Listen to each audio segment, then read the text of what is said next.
மட்டக்களப்பில் சினிமா திரைப்படத்தை விஞ்சிய ஒரு அதிர்ச்சி சம்பவம் ஒன்று பதிவாகி இருக்கிறது. கிணற்றுக்குள் இருந்து பெண் ஒருவர் உயிருடன் மீட்கப்பட்டிருக்கிறார். அதன் தொடர்ச்சியாக அந்த பெண் அளித்த வாக்குமூலத்தின் அடிப்படையில் அதற்குள்ளே ஒரு சடலம் இருப்பதாக தெரிய வந்திருக்கின்றது.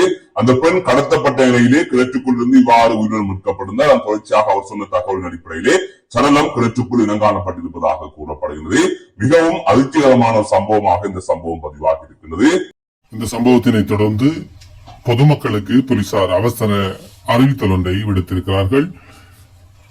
பொதுமக்கள் பொது இடங்களிலே கை தொலைபேசிகளை பாவிப்பது, அதனை விட பணங்களை வைத்திருப்பது, தெரியாதோர் வாகனங்களில் ஏறிச் செல்வது, சிறுவர்கள் தெரியாதவர்களிடம் பாடசாலை செல்கின்ற பொழுது அவர்களுடன் ஏற்றிச் செல்ல அனுமதிப்பது ஆகிய விடயங்களில் இருந்து தவிர்த்துக் கொள்ளுமாறு போலீசார் பொதுமக்களுக்கு அவசர எச்சரிக்கை ஒன்றை விடுத்திருக்கின்றனர்.